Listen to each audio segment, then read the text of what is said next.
Good afternoon, everybody, and thank you so much for joining us here at Men's Health Week. It's the second week that SoulAdvisor have had the privilege of participating in this important event.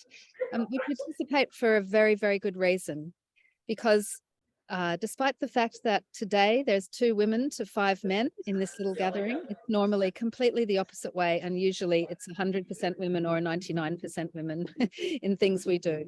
So we really look forward to finding pathways and approaches that invite men to be part of the healing journey that we're all taking in this country. And on that note, I'd like to really acknowledge the country that I'm coming to you today from, and that's Yuin country.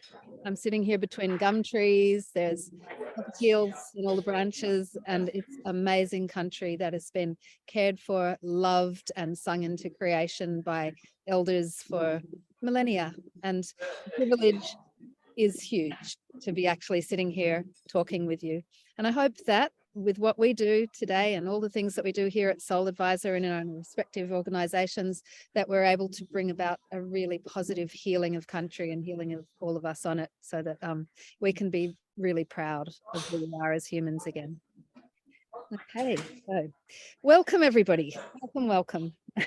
I'd like first of all to particularly welcome our 3 panelists for today. And those 3 panelists are Michael Collins of the Men's Table and Jamie Thomas from Wayapa Wuurrk, thank you, and Stuart Torrance from Men's Shed.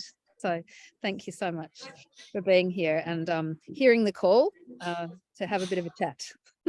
So I'd also like to welcome the other 3 people who have joined us today, and that would be Merv Neal, who runs Laughter Yoga Australia, Irina Gladyshenko, who's been running in the foreground and the background, the International Energy Healers Association, for a good number of years, and Austin Stewart, who's a remarkable soul and is becoming very much part of what we're doing down here in the Yuin Healing Trail.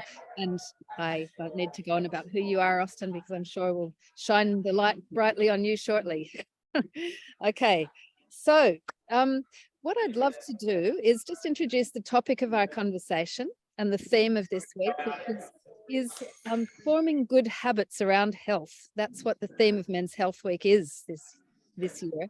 And I think that's a topic that invites a lot of really robust conversation about where we're at in terms of having good habits around health as the male of the species. And it also invites the conversation of how might we do better around that. So I'm first of all going to ask our panelists to introduce themselves and just tell a little bit about where they come from. So can we start with you, Michael, from the Men's Table? Indeed. Thanks, Kate. Thanks, everybody, for joining us today. And yeah, it's nice to shine a light on this conversation. I'm from the Men's Table. I have a table I sit at for the last 3.5 years down in Berry. I spent half my time up here in Thurul, beautiful part of the world, and my job is to help launch new tables and build a community of men across tables. We've launched 135 tables nationally now.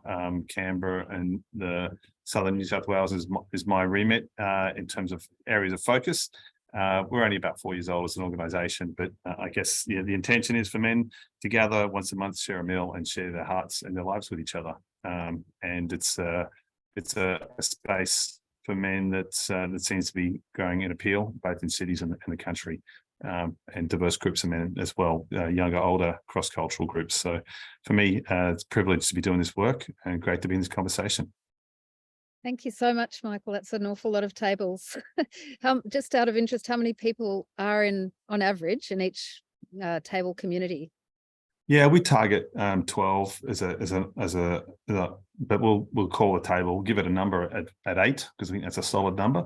But we think 12's men are asked to turn up for 9 out of 12 months as a commitment, and that means on average you're going to get 9 to 10 guys turning up, which is a nice number for diversity, and you get to share 2.5 hours quite fully with each other, and it's good. I've got men from in the 30s up to the 80s in my table, so it's a good range of men as well, which is perfect.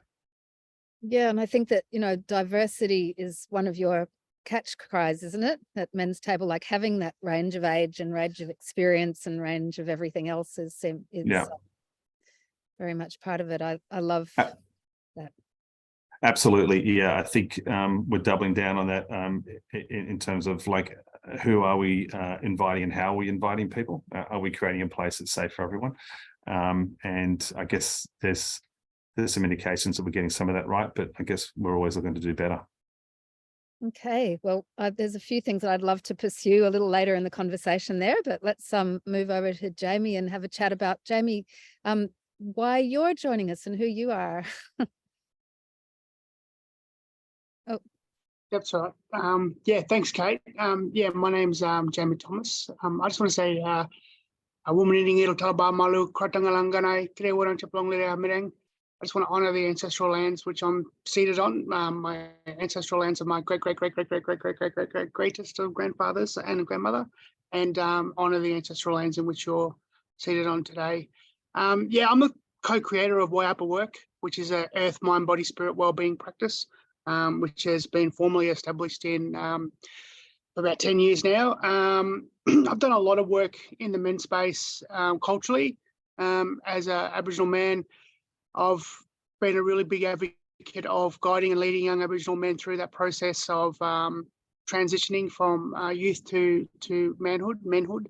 And yeah, I've done it in both a culture capacity and also in a professional capacity with our Aboriginal organisations, helping Aboriginal men redefine their process and place as a man in our communities, and reconnecting them to their purposes that they have many of. So really excited to share the yarn today. So thank you very much. thank you, Jamie. Thank you. Amazing work. And, you know, you seem to be one of the busiest men I know. So there's obviously a huge need for everything you do. Yeah. Just to put other people in the picture, Wayapa is an amazing tool that I absolutely love. And in its physicality, I guess you'd say, Jamie, it's halfway between Tai Chi and yoga in its presentation, but it's really not about a physical movement. It's about finding an embodied way to connect to earth and connect to country and connect to all of yourself, I guess, isn't it too?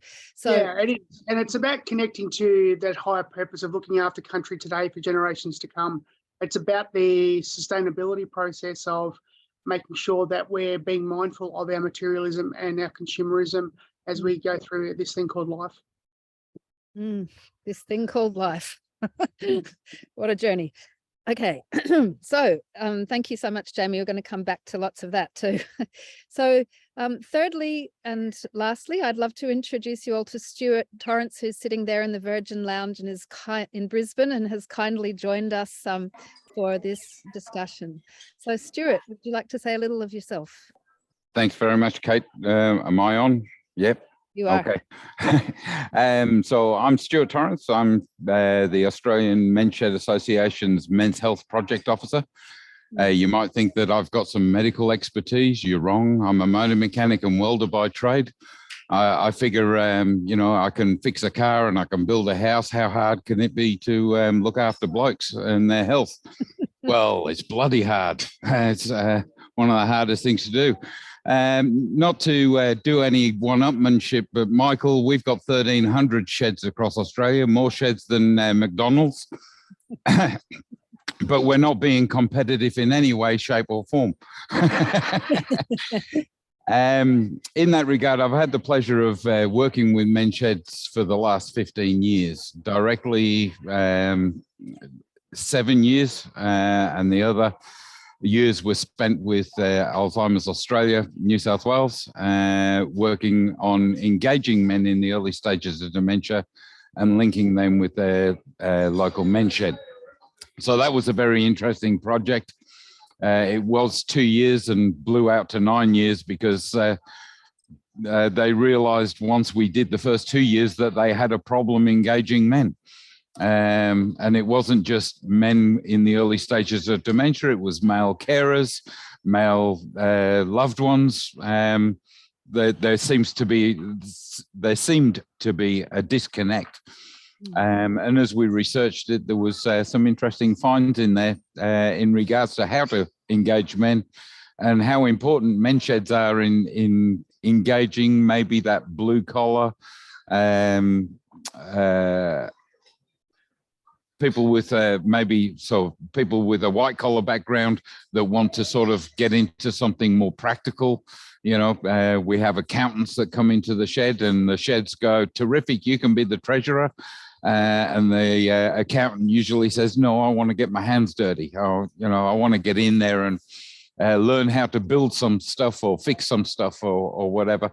And the other guys are really fantastic in taking them under their wing and helping them realize their dreams. They do a lot of great work for other community organizations. They raise their own money. Once we started a shed, they're usually self-funded and self-perpetuating. AMSA are there to basically provide them anything that they need to do what they want to do. So we don't tell them what to do, they'll tell us where to go. So we we basically say, hey guys, what is it you want to do? Right, we'll find the resources, we'll find the information, we'll tick the boxes with work health and safety and all the other litigious sort of areas. So that's one of the things that AMSA does, and I've been privileged to be a part of it. And by the way, I'm usually on what we call Warramai land. I'm in Brisbane. I don't know what land I'm on, but I do appreciate all elders, past and present. Thank you, Stuart, so much.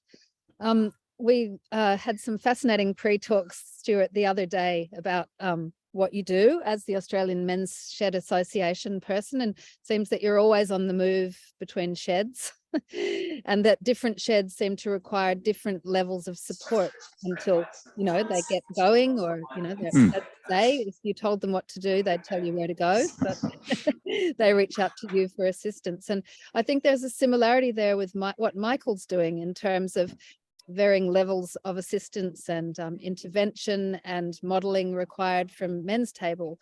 So that both of those come down to culture, don't they, really? And, you know, like, although it's the Men's Shed or it's Men's Tables, I'm sure that each of those different organizations that spring up and find a life of their own have a different kind of culture within them.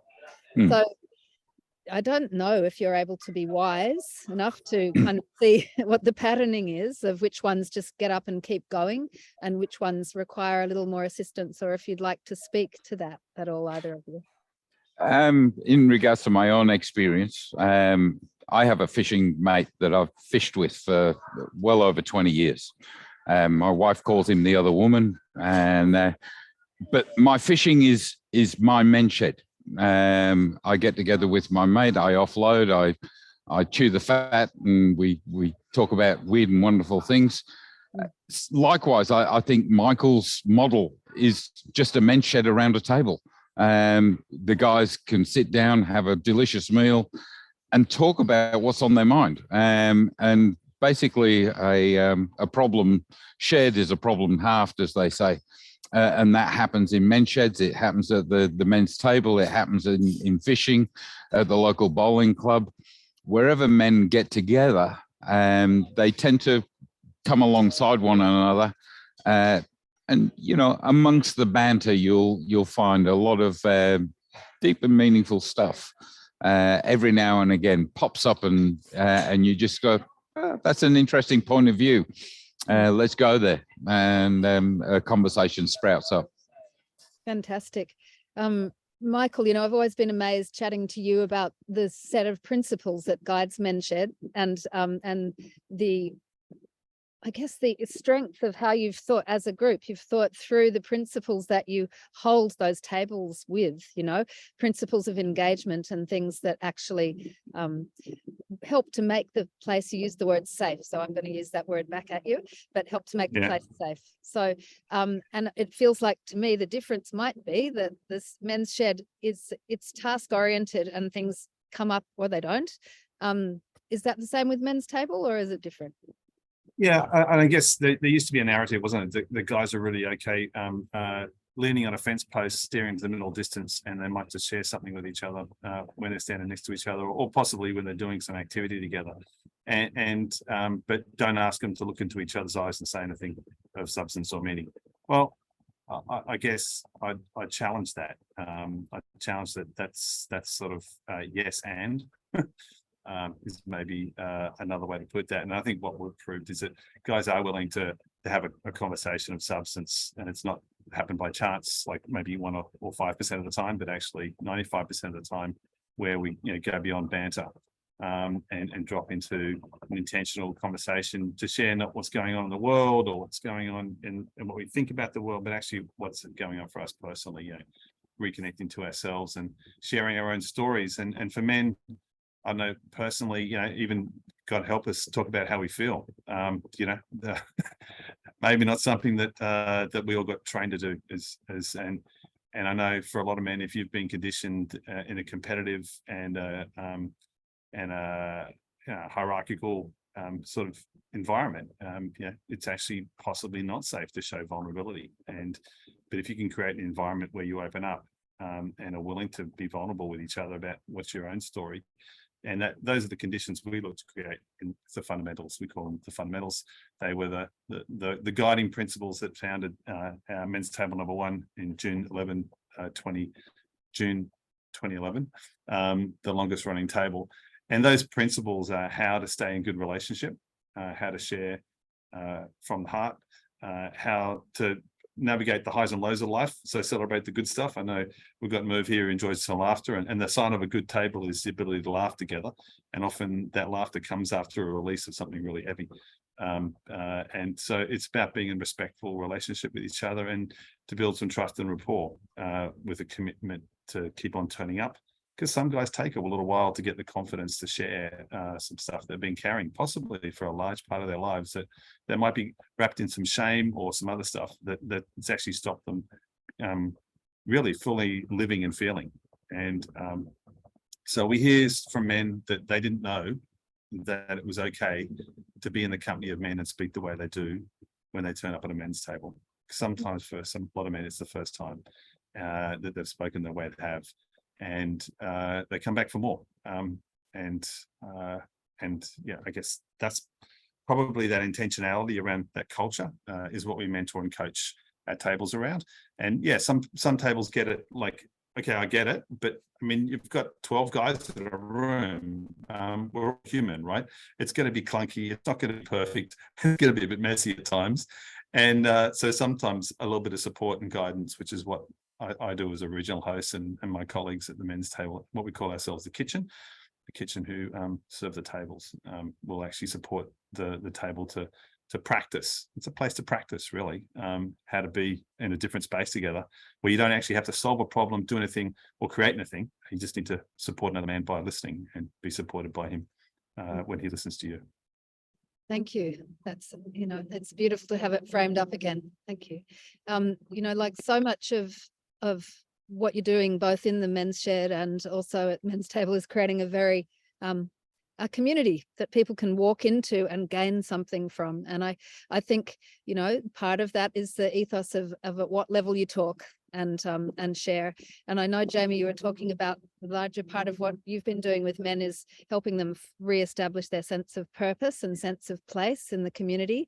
I'd love to hear from you, like why do you think both of those things have been lost? Because for sure, back in the day, especially in the culture in this country, it was there in spades. Everybody knew what their purpose was and their sense of place. And I'm going to say, because we're all from this earth, that back in functional societies, wherever we were on the earth, that was just how it was. You were born into a sense of purpose and place. Yeah. Yeah. No, thanks, Kate. And thanks, Michael and Stuart.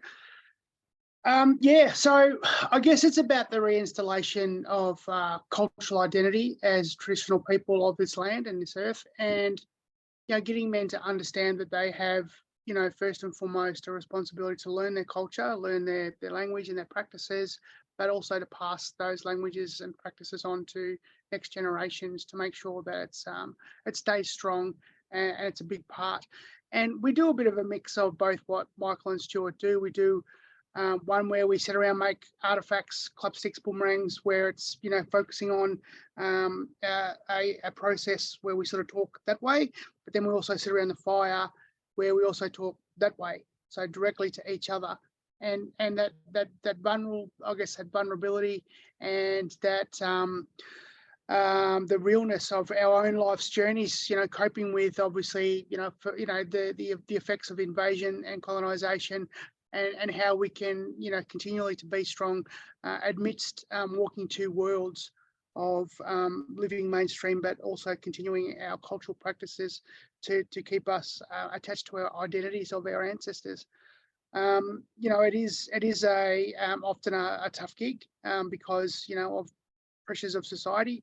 That toxic masculinity that has crept into a lot of cultures of the stiff upper lip, men don't cry, your son falls over, pick him up, dust him down, don't cry, you're tough, sort of stuff is trying to get young boys and men to understand that emotions and being sensitive are part of being a man, and it's okay to do those things and to share the load that you're carrying. So in a cultural space, it is about readjusting and normalizing vulnerability and our emotions to make sure that that there is that outlet, that valve that's released, so they don't just explode or fall apart. So it's about reinstilling those old cultural values in a modern world. So that's the sort of stuff that I really am excited about doing,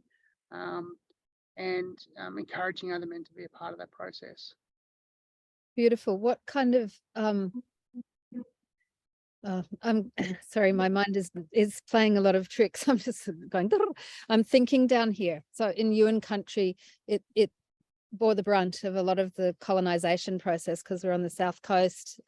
Cook went up and down this coast, and an awful lot of colonial incursions happened. So a lot of language was lost. Most of the language was lost.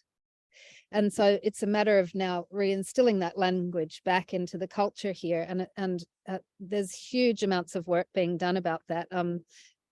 Massive amounts of work. There's dictionaries, there's kids' books, there's classes, but the classes are only for people from culture at the moment. And anybody else who's not from Yuin background is not invited, because they've talked about the necessity to feel strong within their own culture before they decide the mannerism and the way and what for of passing on language skills, which I think is incredibly beautiful, to hold that, hold that so dear and near, and not go rushing out with it and, allow yet another colonization process to take place. So when I hear you talk, Jamie, I hear you talking very much about people within the community, within your Aboriginal community. What relevance do you think the lessons or learn that you're bringing to the men that you're working with and the groups that you're facilitating or that you're sharing within, what lessons do you think are there for men in a wider sense within Australia? I think Stuart and Michael touched on, culture is a lot of things. There's obviously traditional culture, there's the culture of a practice, which can be embedded in society. There's a footy culture, there's a bingo culture, there's a men's culture, which is toxic. There's a men's culture, which is loving and connecting and sharing. I think it's the encouragement of that positive cultural component of togetherness, of unity, of sharing, of vulnerability, which can be carried across all cultures that are embedded in that really positive, supportive male role model that we need in our society. Look, in Wayapa, again, we're talking about sustainability and health and well-being. 90% of our participants are women. Men are just not engaging in, well-being. They're not engaging in the sustainability idea as a collective. So, I've got, I hold the space with a lot of work to do. There's about probably out of about 150 women that are practitioners of sharing Wayapa, there's probably only about 15 men. My role is to encourage more men to meditate, to have a structured movement practice, but also to be mindful of their narrative of caring for the planet. It just seems a really uncomfortable space for the majority of men to hold, that they have a responsibility to care for the planet for generations to come. So I think that, again, like I talked about, that multitude of purposes that we have, you know, the one common purpose we have as men and as humans is to take care of the planet today for, you know, the next 1,000 generations. So, you know, embedding that process in our narrative is really important to me. Jamie, I love what you're saying there. Sorry, just if we could jump in, Kate. I mean, that's really resonating with me. Is that one of the things that we often hear about is like men's, women's business and women's business in Indigenous culture, and there's that balance, isn't it? There's so like there's this looking after the mother, looking after the land, and that sort of not one or other, but both being strong and being respected and being honoured and being powerful.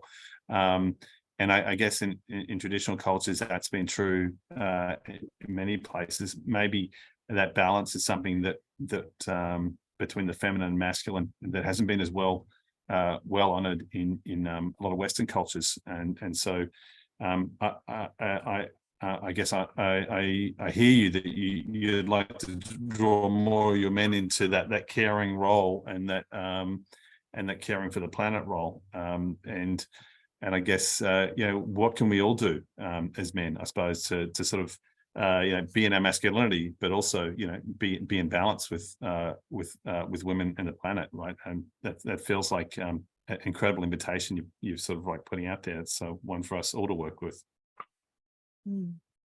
Yeah, it brings me back to Stuart. I think Michael, you weren't with us, but talking to Stuart last week, you were saying that you were working towards engaging younger people into the men's sheds, and then it becomes the whole thing of mentorship.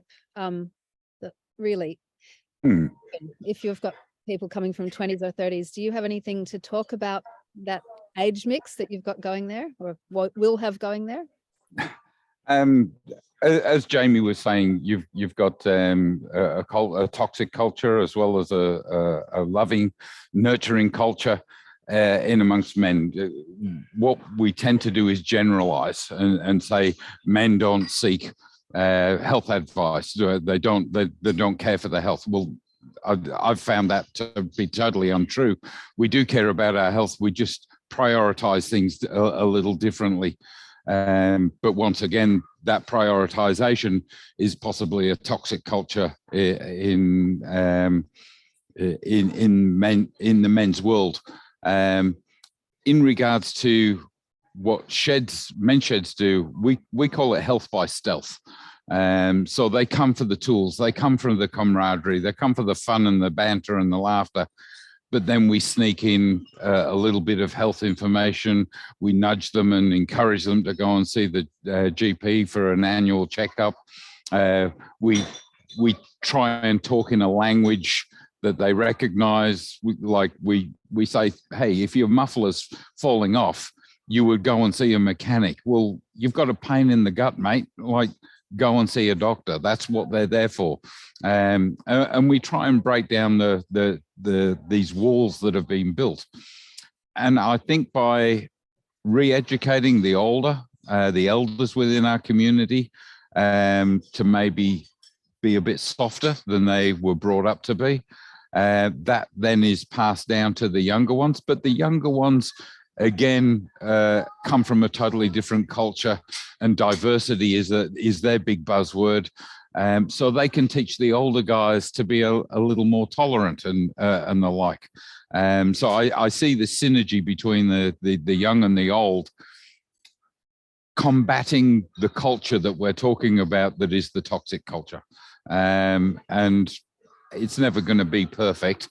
We can't iron out everybody that's going to rock the boat. But I think we've made a good start with all the different initiatives that are going on. Does that answer? Yes, it starts to. Like you were talking about some really great initiatives that you've got going there, Stuart, and reaching out to very varied groups. What was the barbers group? Can you remember? Blattire is a youth mental health program. Blattire, I think, is an elephant from some child's story time, I think, and they've named the organization because that was something the founder really liked when they were in their youth. But their whole aim and objective is to reach out in the mental health space to kids in maybe high school and university. Well, I see that as a wonderful link to say, hey guys, you know, if we can promote to your membership that sheds are a safe place to come, a place that they can be mentored, a place where they can get some old advice on old shoulders, and share that. But there's a reciprocal arrangement. They can come and teach these older boys, you know, some technology. I had trouble just linking with Zoom just now. I'd love some younger person to come and say, oh, you've pressed the wrong button. You've done this, that, and the other. So it can work both ways, and engaging that youth culture. You know, we might have to bring in CNC machines. We might have to do 3D printing and get more computers into sheds. Maybe that's the next phase. I started going to the gym a few months ago, and there's a real culture in there of diet and exercise. I'd love to bring that into the shed too. You know, every shed should have a gym, and maybe that's something that the youth would then embrace. But they could come and, you know, alongside the old and the young. We're all combating different things. The old, maybe balance and strength exercises are needed. The young just want to be masculine and robust. And they want to be encouraged by these older guys saying, hey, you're heading in the right direction. A bit of a pat on the back. It was rather interesting when you look at the statistics of prisons. And a lot of prisoners come from a single parent family. And that's not to denigrate the love of the mothers that have brought them up, but without that male influence, quite often they go astray. And I think the men's shed could actually bridge that gap. It comes down, doesn't it, to loss of family, loss of culture, loss of lineage as well, because, you know, like in culture, Jamie, you probably speak to it a lot better than me, but, you know, you don't have just one mum, you don't have just one dad necessarily, one uncle or one auntie. So it becomes a lot more resilient as a structure. And as you speak, Stuart, I'm really feeling into the growth of that resilience, you know, like learning new technologies, having that new blood coming in, but also the older blokes. So much, I think it was you, Michael, it was telling me the shocking statistics about men over 80 and suicide. Is that right? Yeah, 3 times the national average, men over 80. I just had a call with a man just now from Rutherglen. He says, I've got some more lonely men in my town than I can poke a stick at. We launch a table here tomorrow, Michael. You know, and it's like we're all disconnected, you know, for different reasons. And as we get older, it seems to be a lot of men are saying it's harder to stay connected to their community, and the community maybe has fallen away from them at some point. So this sense of being in a community, yeah, there's an organisation in the UK, I love the name, Band of Brothers. You know, having a band of brothers around you, it's just fantastic. It doesn't have to be your best mates, but actually the people who pick up a phone call at 4 a.m. and say, I'm having a tough time. Can you just, maybe can I reach out? And I think having people to reach out to who care about you, who know your story, and are connected with you, yeah, that's what community is for me. And I guess, you know, if we can rebuild that and do that better, rather than relying on you know, social connection on a media device, on a social media device, or rather than relying on a product or a government or a business to supply us, we can do this for ourselves. So that's and so how do we rebuild community is what I'm really passionate about. Hey, Yeah. one of the, if I can, one of your questions that you proposed we talk about today is what's not working, and Michael just hit the nail on the head. This use of technology just does not resonate with our cohort, the members that we seem to reach out to, and yet society seems to be pushing government, you know, trying to curtail costs or whatever. They're trying to push everything online and make social media and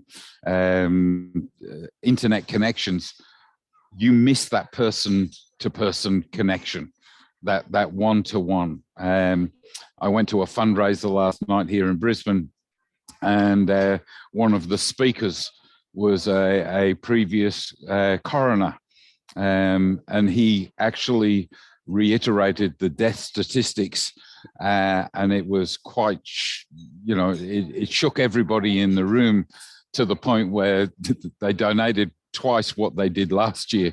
He was a great speaker.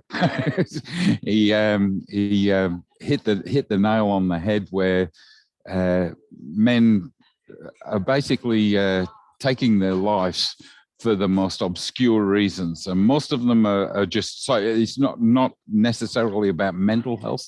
It's about our social structure, our situations that we find ourselves in, the breakdown of marriage, the stress that money and finance problems raise, and all them sort of things just popping out of the blue and overwhelming as men. So in that regard, I think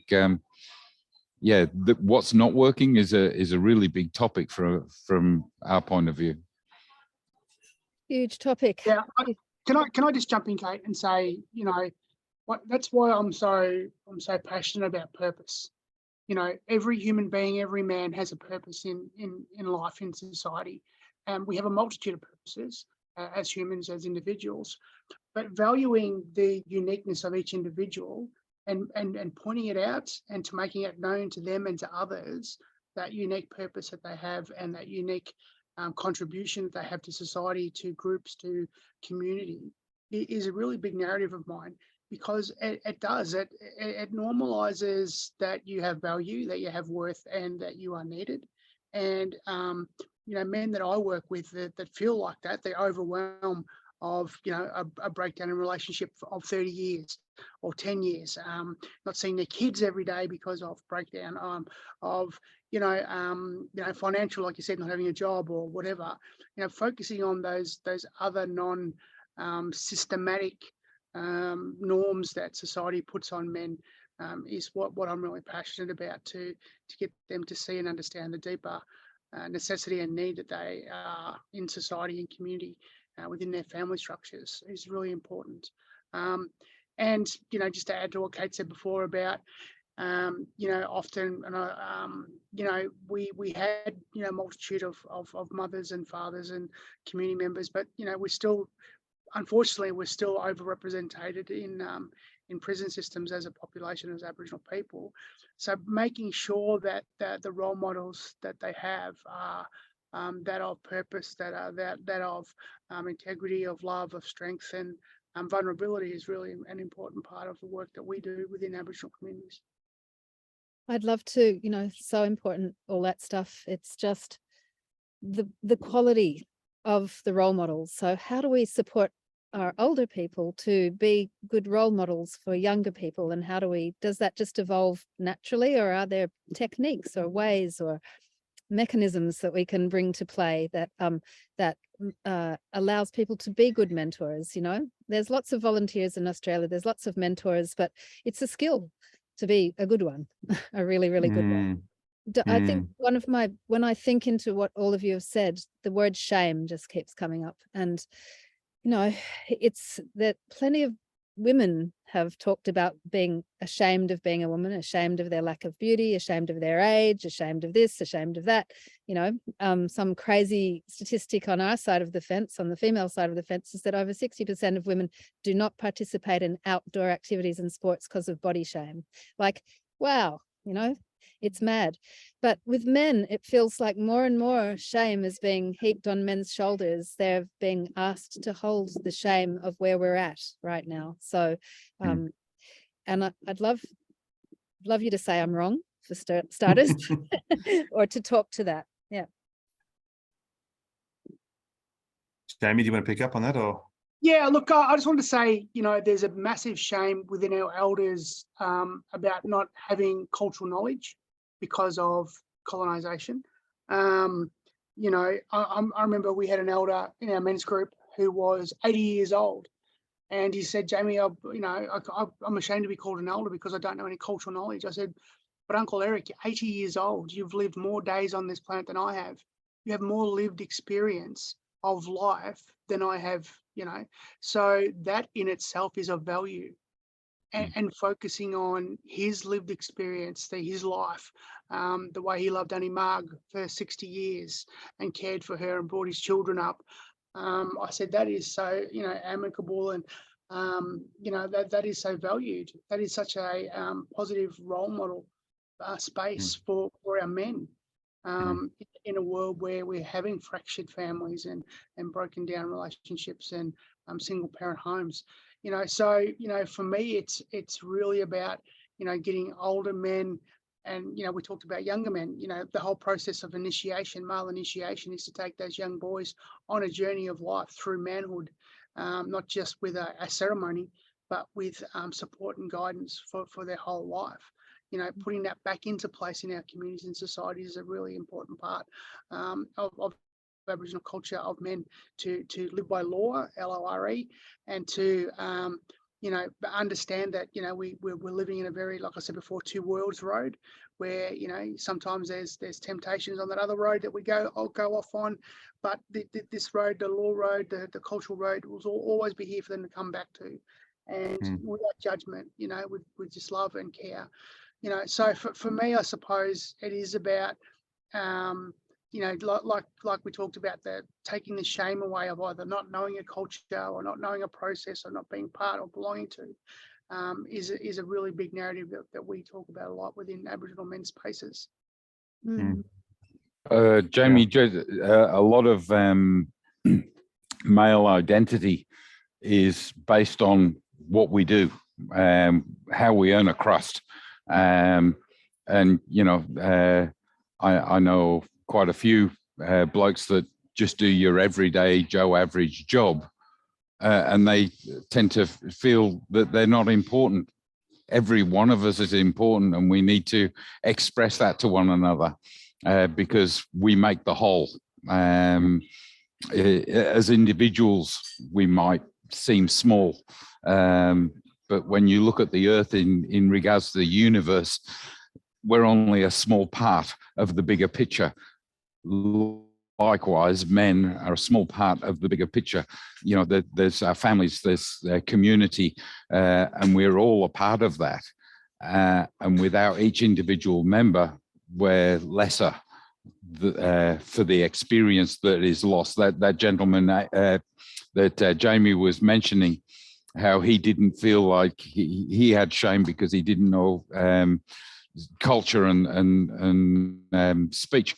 He came with life experience, as Jamie pointed out to him.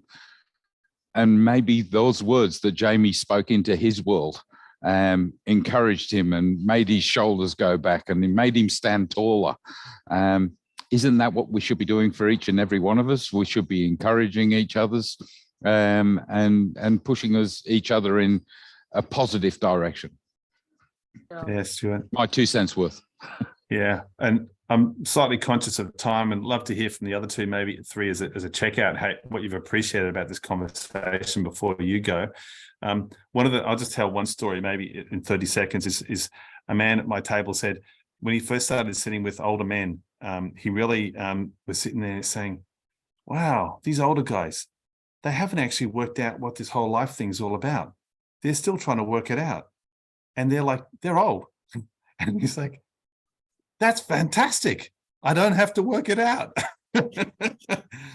I just get to sit there and be on the journey of trying to work it out with other people and doing it on our own is, excuse my French, really hard. And doing it together is just so much easier. And when our culture actually doesn't tell us that we're valued, and the culture tells you what is valuable, but actually it doesn't tell you that, that some of the stuff you've done is valuable. It tells you maybe the wrong message.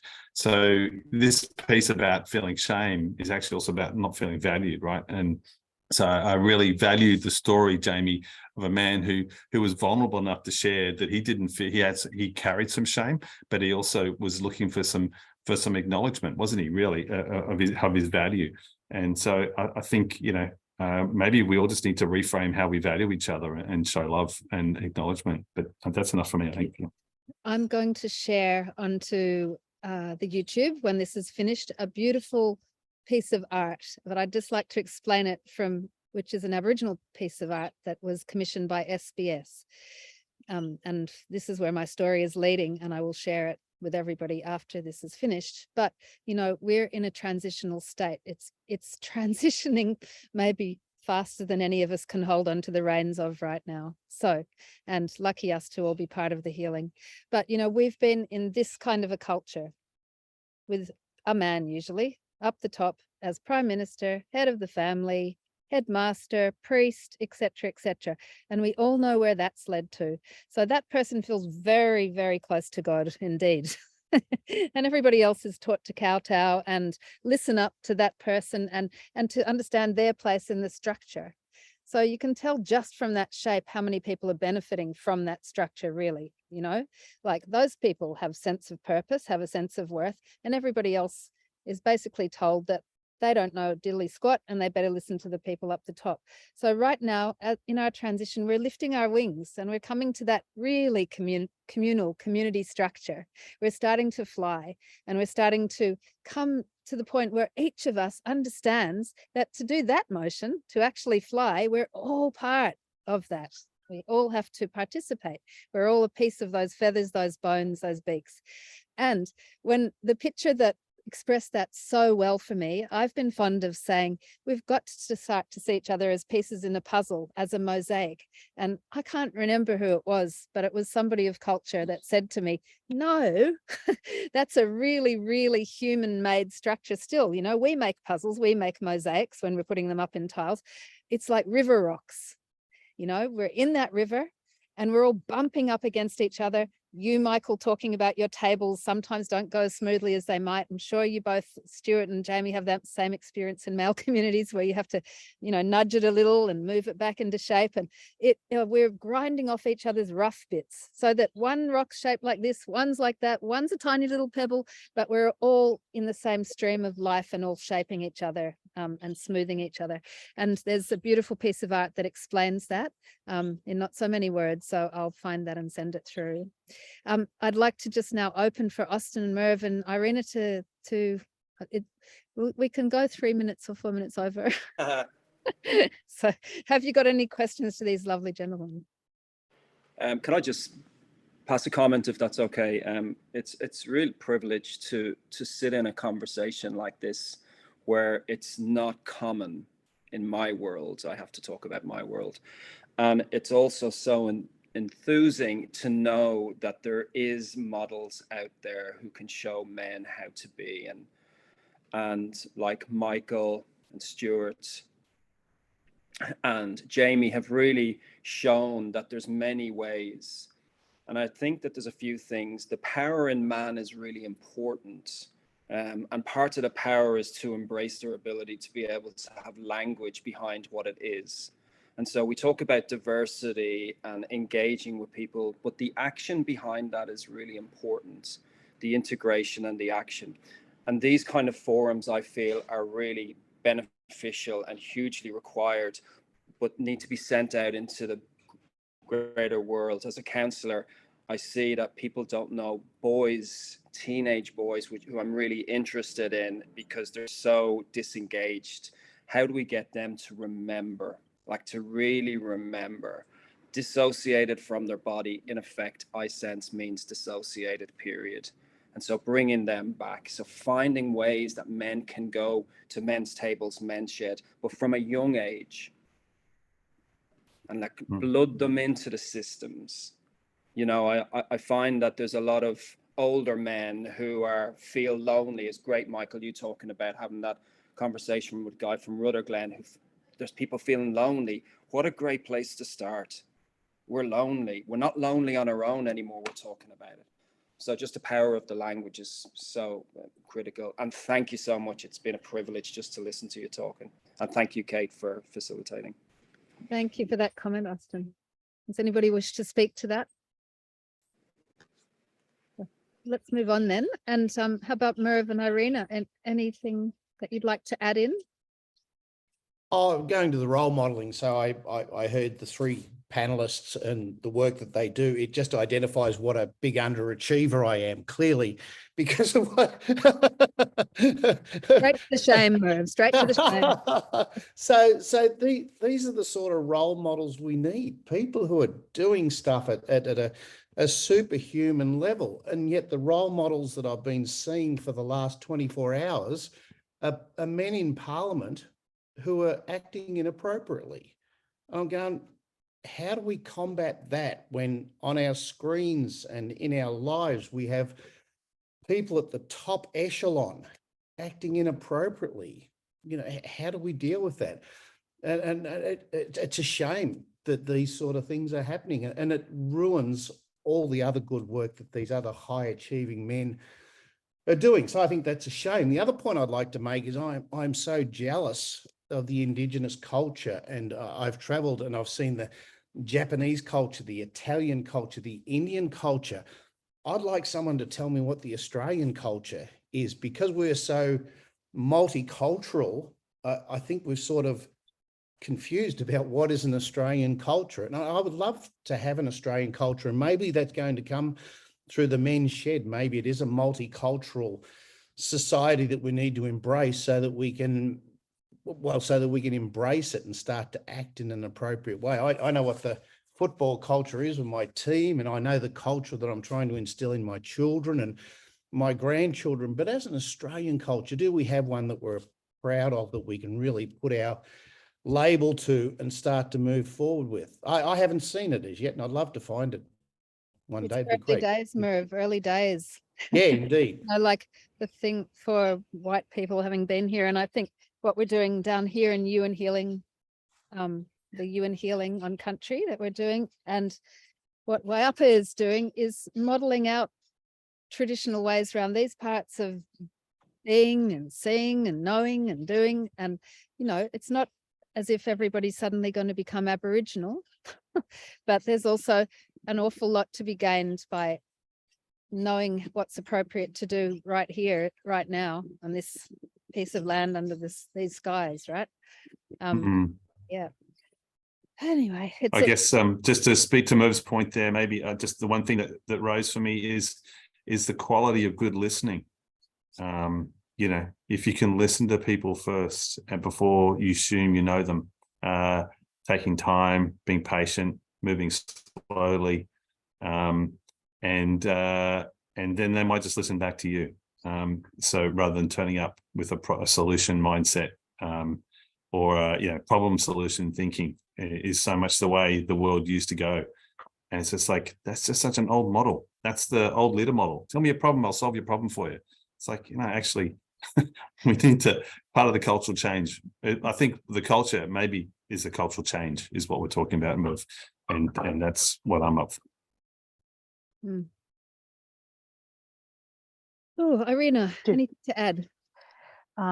Yes, just the acknowledgement that I feel so nurtured, so inspired in so many ways. So just a little bit of background. So I'm Russian born in Ukraine, and we have our own community here of 10 families. So our men feel quite hopeless here, not being able to go and fight, or not being able to, do anything really, just other than sending money and stuff. And my attention grabbed Stuart's background, grabbed my attention really profoundly. So it's like a human where the lamp is just a head, and the human reaching their arms up, ready to receive the help. And in all of you in our panel today, and all of us collectively talking about these things, I feel the help is available in such a profound and such a palatable way. It's here, it's not energetic anymore, it's not just the words, it's a real help, and I'm so grateful to all of you. Thank you, Irina. And, what can we say? It must be the toughest time for all of you as families, looking back over there across the seas. Really, really hard. And, you know, the continual reminder that we're all in this together as a humanity. So the faster we learn while we've got peace and sunshine on our piece of land and can take those lessons throughout the world, whoever will listen, whoever has ears to hear, then the better. So, you know, it's all part of the big healing, and you know, sending love to all of your family over there, truly. Thank you, everybody, so much for joining us, really, and bringing your wisdom and your words. And I would love just to send a little email to all of you afterwards, and perhaps you could express how you think we should best get this talk out there. I've got my own thoughts about where we'll put it on social media, and getting into Men's Health Week's bits and pieces as well. But it'd be great to utilize all the networks that we have amongst us to get this out there, because it's very sad that such a great quality of conversation is only heard by us. And it's so important. Yes, it does affect the zeitgeist. Yes, it does affect the field, but it would be better if people heard what all of you had to say. So let's do that afterwards. And thank you so much for joining us. Really appreciate it. Any last words? Appreciate you organising this, Kate. Appreciate all my fellow panelists and those that have come to listen. I've had a great time, even in the Virgin Lounge. Great use of being in transit. Again, it's a woman organising this stuff, you know, like we as men need to step up. You know, the same as I talk about the sustainability space. You know, 1 Million Women is an amazing organisation that talks about caring for the planet. You know, where's 2 million men? You know, like you know, we all need to be activated to create this change. But thank you, Kate, for all that you do in the capacity of one of the most hardest working humans I've ever known, in wellness and in care for fellow human beings. So thank you very much, and thank you to everybody that came today. It's been an amazing opportunity. Yeah, likewise, just echo that, Jamie. Yeah, and Stuart's comments. Great to be here. Great to be with everyone. And yeah, I guess it's appropriate that you, with such a big heart, Kate, can sort of hold all this. But yeah, allowing men to come back to their hearts and be led by them rather than just their very sharp minds is and their strong muscles. So yeah, let's just find a way to make that possible. One beating heart. Amen. All right. Thank you, everybody, so much for being here and listening up to each other. It's a great thing. Take care. Bye.